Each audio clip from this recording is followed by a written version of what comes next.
Loki, one of the most intriguing and peculiar figures in Norse mythology, takes the spotlight in this discussion, albeit indirectly.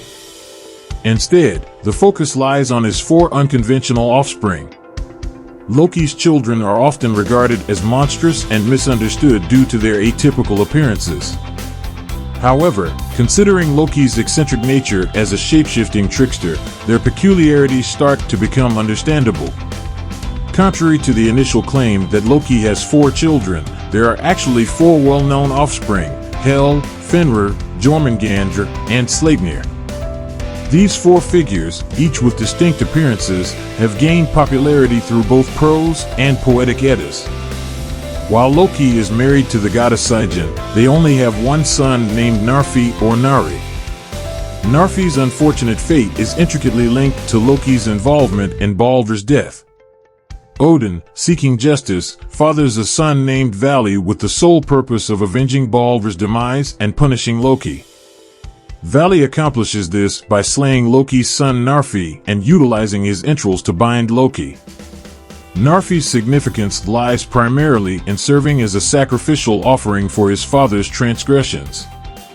Some translations mistakenly claim Vali to be Loki's son as well, suggesting that Odin transformed Vali into a wolf to punish him, leading him to tear his own brother Nari apart. However, most historians dismiss this interpretation as an error, as numerous accounts establish Vali as Odin's son. While Loki's progeny may not be the main attraction, their monstrous nature remains of great interest. Despite Loki's marital ties, he fathers children with a giantess and even a horse.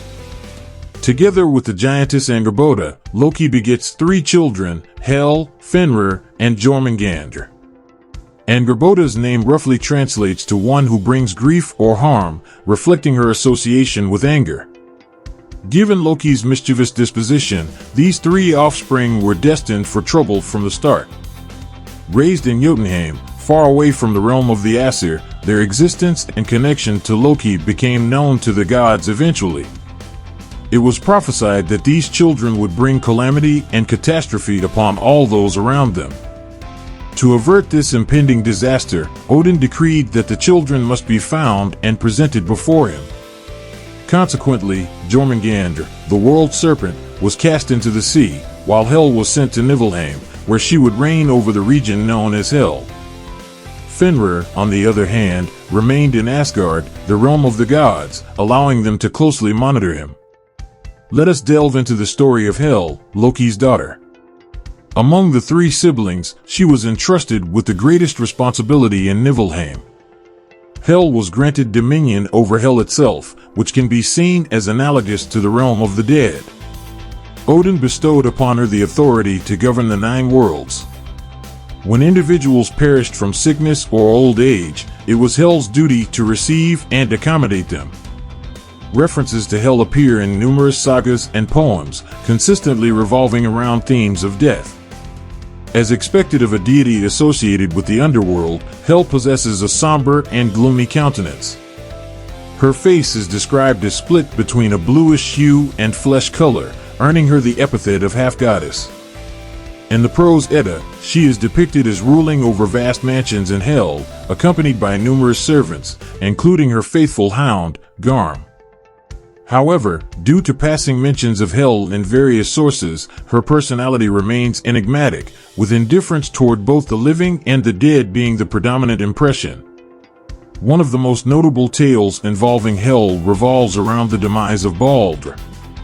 When Baldr is slain, and his fate sealed in Hel, the Aesir decide to send an emissary, Baldr's brother Hermod, to negotiate his release. Upon reaching Hel, Hermod manages to strike a deal with Hel herself, proposing that if everything in the universe, both the living and the dead, sheds a tear for Baldr, he would be set free. Determined to fulfill this condition, the gods embark on a cosmic journey, ensuring that every being sheds a tear for Baldr, except for the Jotnar KK, who staunchly refuses to shed a tear. This single failure convinces Hel that the love for Baldr is insincere, thereby condemning him to remain in the realm of Hel.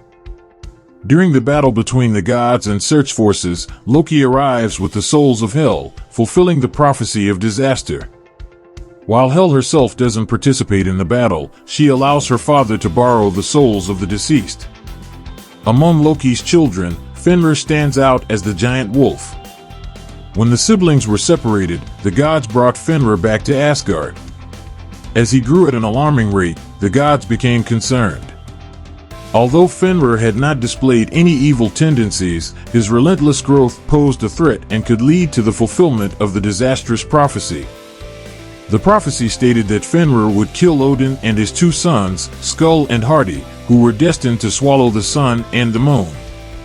To ensure everyone's safety, the gods decided to bind Fenrir. They tested 3 restraints, pretending that each one was merely a test of his strength. Every time Fenrir broke free, the gods cheered, hiding their growing fears. Realizing they needed assistance, Odin sent a messenger to Svartalheim to seek the help of the dwarves. They crafted a powerful binding called Gleipnir using 6 mythical ingredients, a deceptively strong silk ribbon. Fenrir grew wary, suspecting a trick. He refused to be bound by a slender ribbon unless one of the gods placed their hand in his mouth as a sign of good faith. None of the gods volunteered to risk their hand, aware that it would be lost if placed in the wolf's jaws. Finally, Tyr stepped forward, offering his right hand to Fenrir. As the ribbon tightly encircled Fenrir, he struggled, but it held fast. The gods rejoiced, except for Tyr, who had his hand bitten off by Fenrir. They secured the ribbon to a stone slab and drove it deep into the ground. To further immobilize Fenrir, they placed a sword in his mouth, keeping it open. In agonizing pain, Fenrir howled, yet no one answered. He remained bound until Ragnarok, the end of days. During Ragnarok, Fenrir's sons, Skull and Hardy, swallowed the sun and the moon. The earth shook, and mountains crumbled. The bindings that held Fenrir snapped, and he was finally free to exact revenge on the gods. As Fenrir arrived on the battlefield, the gods in Valhalla seemed insignificant in comparison. He encountered Odin and, after a fierce battle, devoured the Allfather. Odin's son, Vidar, avenged his father's death by overpowering Fenrir. Placing one foot on the lower jaw and gripping the upper jaw, Vidar tore Fenrir apart, ending the wolf's reign of terror. Among Loki's prophesied children, Jormungandr, also known as the Midgard serpent, was thrown into the ocean encircling Midgard. This massive serpent was capable of encircling the entire realm, biting its own tail. Jormungandr's encounters with Thor were frequent, and it was prophesied that the serpent would kill Thor during Ragnarok. One such encounter occurred when Thor went fishing with the giant Hymir. When Thor cast his line, he unwittingly hooked Jormungandr, causing shock and fear. As the world serpent emerged from the water, Thor readied his hammer, eager to slay the creature. Hymir, terrified of the impending doom signified by the serpent removing its tail from its mouth, cut the line, and Jormungandr sank back into the depths. Their rivalry began in the story of Utgarda Loki, where Thor and his companions faced challenges set by the giant king.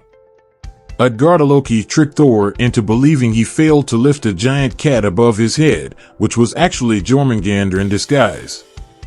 Seeking revenge for his humiliation, Thor vowed to kill the world serpent. Their final encounter took place during Ragnarok, when Jormungandr emerged from the ocean, spewing venom and wreaking havoc. Thor managed to slay the serpent, but succumbed to its poisonous bite, meeting his demise. Lastly, Sleipnir, the 8-legged horse, stands as Loki's most peculiar offspring. In a unique turn of events, Loki acted as the mother, while the steed Svartalfari was the father. During the construction of a protective wall for Asgard, the gods hired a builder who demanded Freya, the sun, and the moon as payment. Realizing their mistake, the gods sought Loki's aid. He transformed into a mare, luring away Svartalfari and impregnating himself. Loki gave birth to Sleipnir, the remarkable 8-legged horse. To summarize, Fenrir was bound by the cunning Gleipnir ribbon, leading to his release and subsequent vengeance during Ragnarok.